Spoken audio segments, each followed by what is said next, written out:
با عرض سلام و احترام خدمت تمامی همراهان گرامی، امیدوارم سال پیش رو سالی پر از خیر و برکت و شادی باشه برای هممون، به امید این که ملت ما هم یک نفسی بکشه. بنده محمد آرگیلی هستم، مدیر تبلیغات و مدیر عامل آژانس تبلیغاتی نشان سند. این اولین ویدیوی ما از کانال یوتیوب مونه. خب کانال یوتیوب قراره چیکار کنیم؟ این ویدیو اینا رو توضیح میدم که قراره توی این کانال چیکار کنیم و به چه درد شما خواهد خورد. خب همونطور که گفتم اینجا آژانس تبلیغاتیه.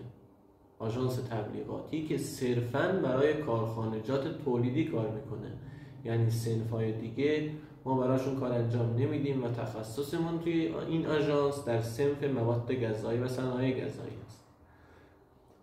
ما اینجا بهتون روزمرگی های یک آژانس تبلیغاتی، مشکلاتی که توی راه تبلیغات جلوی پامون قرار میگیره و در مورد تعیین بودجه تبلیغات، طراحی کمپین، اجرای کمپین، نمیدونم نوع پیام، رسانه‌های انتقال پیام، برای این جور مسائل ما ویدیوهای مشخص با برنامه‌های مشخص منتشر خواهیم کرد که به درد شمای صاحب کسب و کار بخوره.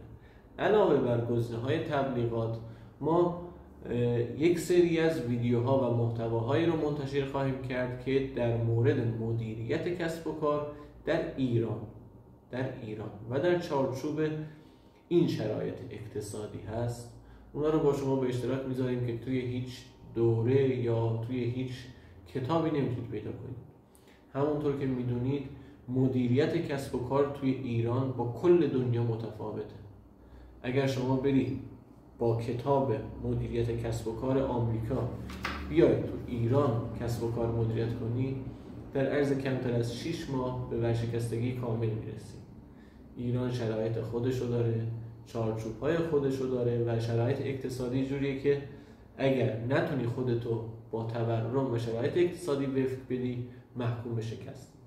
اینم یک سری از محتواهایی که قراره در آینده همونطور که گفتم طبق لیست و پخشی که اعلام خواهیم کرد از این کانال پخش خواهد شد.